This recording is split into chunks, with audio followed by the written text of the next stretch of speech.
Friends, आज हम बात कर रहे हैं जयप्रकाश पावर वेंचर्स लिमिटेड की। जेपी पावर के लिए बहुत ही बड़ी खुशखबरी निकल के आ रही है। गवर्नमेंट ने एक बहुत बड़ा निर्णय लिया है और इस निर्णय की वजह से आने वाले समय में जेपी पावर को बहुत सारा बेनिफिट मिल सकता है। क्या है वो निर्णय, उसको अच्छे से डिस्कस करेंगे और जानने की कोशिश करेंगे क्या इस समय हमें जेपी पावर में इन्वेस्टमेंट करना चाहिए।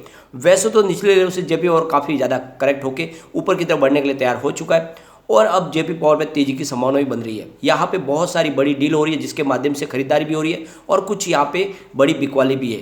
तो उन आंकड़ों को भी डिस्कस करेंगे और सबसे बड़ी बात, क्या जेपी पावर का क्वार्टर 4 बहुत ही बेहतरीन हो सकता है। जिस तरह से इन्होंने क्वार्टर 3 में शानदार प्रदर्शन किया वैसे ही आंकड़े क्या क्वार्टर 4 में भी आ सकते हैं। सारी बातों को जानेंगे इस वीडियो के माध्यम से।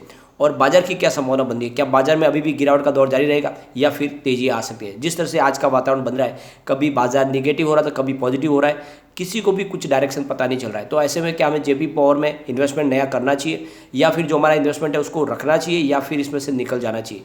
क्या है संभावना जेपी पावर की, सारी बातों को जानेंगे इस वीडियो के माध्यम से।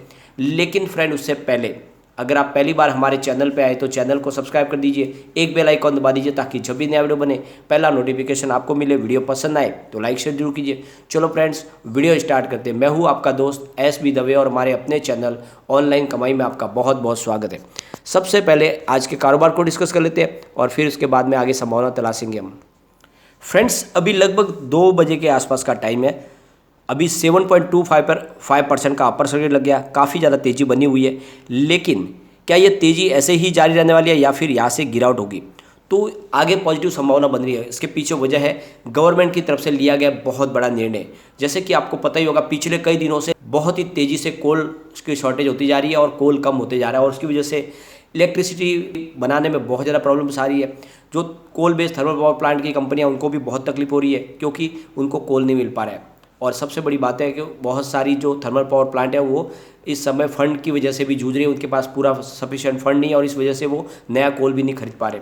तो ऐसे में सरकार ने एक बहुत बड़ा निर्णय लिया है। सरकार ने आरबीआई से कहा है कि जितने भी बिजली उत्पादन करने वाली कंपनियां हैं उनके लिए कोई स्पेशल विंडो खोली जाए जिसके माध्यम से उनको सुलभ रूप से लोन उपलब्ध कराया जाए, यानी उनके लिए राहत खोली जाए ताकि वो ज़्यादा से ज़्यादा वो लोन ले पाए और अपने कारोबार को आगे बढ़ा पाए। उनके लिए कुछ बेनिफिट दिया जाए, यानी एक तरह से इस सेक्टर को बूस्ट देने की कोशिश सरकार की तरफ से की जा रही है। और सबसे बड़ी बात यह है कि जो गवर्नमेंट कंपनियां है, power financial corporation of India और आरईसी, उनको कहा है कि आप कम से कम 6 महीने के लिए स्पेशल लोन को अरेंज किया जाए इन कंपनियों के लिए, ताकि जो कंपनियां फिलहाल लॉस में चल रही है और जिनके पास कोल खरीदने के लिए पैसे नहीं है उनको लोन बांटा जाए ताकि वो अपने कारोबार को आगे बढ़ा पाए और जो शॉर्टेज है कोल की उसको कम करके जो बिजली की उत्पादन क्षमता है उसको बढ़ाया जाए। यानी सरकार ने अपनी तरफ से ये ठान लिया है कि ज़्यादा से ज़्यादा बिजली उत्पादन करना है ताकि जो इलेक्ट्रिसिटी कंजम्पशन बढ़ रहा है उसको एक बैलेंस किया जाए। तो यहाँ पे सरकार ने आरबीआई की तरफ से ये निर्णय लिया जा रहा है कि इसमें ज़्यादा से ज़्यादा इनके लिए स्पेशल ओपन विंडो किया जाए और जो इनका पुराना जो कर्ज बकाया है उसको भी सख्त रूप से वसूल न किया जाए, उनको राहत दी जाए। साथ में बैंकों को भी निर्देशित दिया जाए कि इनको स्पेशल कैटेगरी में इनको लोन अप्रूव किया जाए और इस समय जब जरूरत है इस सेक्टर को तो ज़्यादा से ज़्यादा इनको फंड प्रोवाइड किया जाए। तो एक ये जो सरकार ने निर्णय लिया है ये आने वाले समय में पावर सेक्टर के लिए संजीवनी का काम करने वाला है और जितने भी थर्मल बेस्ड पावर प्लांट है जो फिलहाल अभी बंद भी हो चुके हैं वो फिर से शुरू हो जाएंगे, क्योंकि सरकार ने भी कहा है कि हर पावर प्लांट को चलना है। और पिछले दिनों जब निर्णय लिया था गवर्नमेंट ने कि चाहे लॉस में कंपनी हो उनको भी अपने कारोबार को आगे बढ़ाना होगा, अपने बिजली उत्पादन करना होगा। तो अब सरकार ने उस चीज़ को आसान करने की कोशिश की है, यानी जो कंपनियां लॉस मेकिंग है, जिनके पास फंड नहीं है, उनको भी बैंकों की तरफ से लोन मिलेगा और वो अपने कारोबार को आगे चला पाएंगे और उनके लिए स्पेशल विंडो खोली जाएगी ताकि जल्द से जल्द उनको लोन भी अप्रूव हो जाए और उनके लिए बहुत सारी राहत दी जाए, उनके लिए जो टैक्स में भी बेनिफिट किया जाए। यानी सरकार ने एक तरह से कहे तो पावर सेक्टर को पूरी तरह से बूस्ट देने की कोशिश की है और इसका फायदा जेपी पावर को भी मिलेगा। आने वाले समय जितने भी पावर सेक्टर के शेयर में उसमें बहुत ही शानदार तेजी बनने वाली है। तो ये जो निर्णय लिया गया है ये बहुत ही ज़्यादा काबिल तारीफ है और इसकी वजह से आने वाले समय में हमें पॉजिटिव संभावना देखने को मिल सकती है। अब यहाँ पर सबसे बड़ी बात है कि आज तो माहौल पॉजिटिव बना हुआ है लेकिन बाजार की संभावना नेगेटिव बनी हुई है। फिलहाल निफ्टी एनर्जी की बात करें तो 26,428 पर है, जहाँ पे 0.11% की मामूली सी गिरावट है और इसके पीछे सबसे बड़ी वजह बनी है बाजार में गिरावट। कभी बाजार में तेजी बन रही है तो कभी गिरावट हो रही है। फिलहाल अब देखें तो बीएसई सेंसेक्स फिलहाल 54,297 पर है, जहाँ पे 0.38% की मामूली सी गिरावट है। लेकिन बाजार में आज पॉजिटिव तेजी भी बनी थी, करीब 300 पॉइंट की तेजी, लेकिन फिर से वापस गिरावट हुई।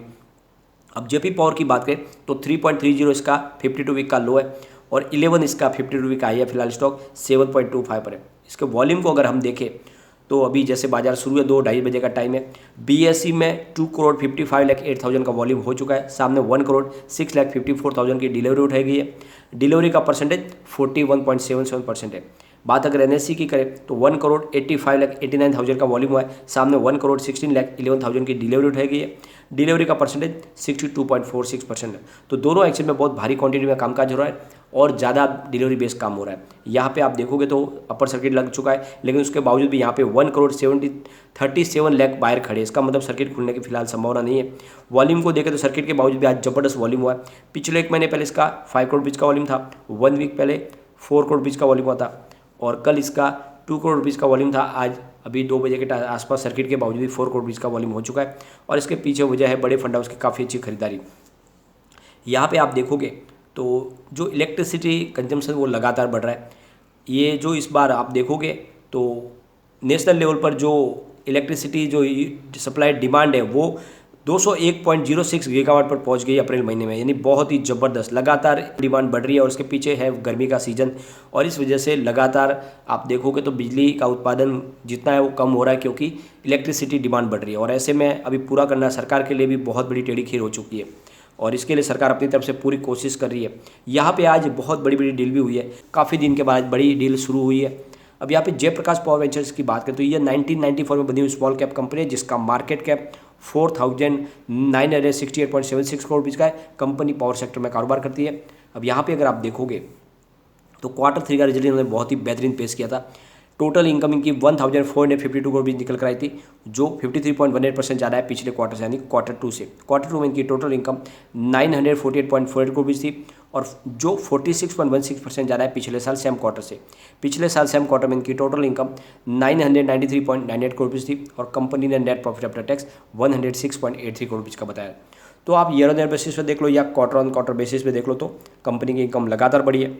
अब यहाँ पे इनके रेवेन्यू को देखें तो लगातार कम हुआ था लेकिन अब फिर से बढ़ना शुरू हुआ। 2017 में इनको 4,657 करोड़ रुपीज़ का रेवेन्यू मिला था, 2018 में 4,876 करोड़ रुपीज़ का रेवेन्यू, 2019 में 3,891 करोड़ रुपीज़ का रेवेन्यू और 2020 में रेवेन्यू घटकर 3,283 करोड़ रुपीज़ तक पहुँच गया और 2021 में फिर से थोड़ी सी बढ़ोतरी हुई रेवेन्यू में 3,301 करोड़ रुपीज़ का रेवेन्यू। तो आप देखोगे लगातार जो रेवेन्यू गिरा था 2021 में फिर से उसमें बढ़ोतरी शुरू हुई है जो एक बहुत बड़ा पॉजिटिव ट्रिगर है। अब देखें इनके प्रॉफिट लॉस को तो कंपनी लगातार लॉस में थी।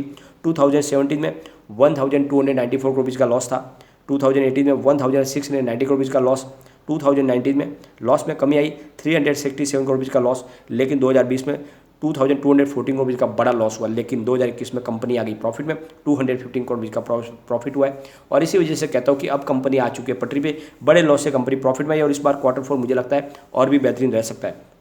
यहाँ पे अगर आप देखोगे तो FI लगातार होल्डिंग बढ़ा रहे हैं जेपी पावर में, जबकि दूसरे शेयरों से वो अपनी होल्डिंग को ट्रिम कर रहे हैं। आप देखोगे मार्च 2021 में इनकी 0.63% की होल्डिंग थी, जून 2021 में 0.58% की होल्डिंग, सितंबर 2021 में 0.90% की होल्डिंग और दिसंबर 2021 में होल्डिंग बढ़कर 1.02% तक पहुँच गई और मार्च 2022 आते थे इनकी होल्डिंग 1.20% तक हो गई। तो आप देखोगे लगातार FI अपनी होल्डिंग को बढ़ा रहे, जो एक बहुत बड़ा पॉजिटिव ट्रिगर है क्योंकि पिछले 6 महीने से FI बहुत सारे शेयरों से अपनी होल्डिंग कम करे, उसके बावजूद अगर उनकी जेपी पावर में होल्डिंग बढ़ रही है इसका मतलब उनको भरोसा है कि स्टॉक दौड़ेगा। अब रिटर्न को देखें तो पिछले 5 साल के हिसाब से 55% का पॉजिटिव रिटर्न मिला है, 3 ईयर के हिसाब से 173% का पॉजिटिव रिटर्न है, 1 ईयर के हिसाब से 93% का पॉजिटिव रिटर्न है, 3 मंथ के हिसाब से 8.81% की गिरावट है, 1 मंथ के हिसाब से 5.84% की गिरावट और 1 डे के हिसाब से 4.32% की शानदार तेजी। तो आप देखोगे सिर्फ यहाँ पे जो ऊपर के लेवल से जो गिरावट है उसमें 8% की ही गिरावट है, तो दूसरे स्टॉकों में काफ़ी ज़्यादा गिरावट है। तो ये स्टॉक उस हिसाब से देखें तो काफ़ी ज़्यादा संभल चुका है और ये आपको देखोगे तो 8% की गिरावट बहुत नॉर्मल है क्योंकि बड़े बड़े लार्ज कैप में भी फिलहाल 20% तक की गिरावट दिखाई दे रही है। यहाँ पे कम्युनिटी सेंटिमेंट स्टॉक के साथ बना हुआ है, 96% बाई की कॉल है, 4% सेल की कॉल है,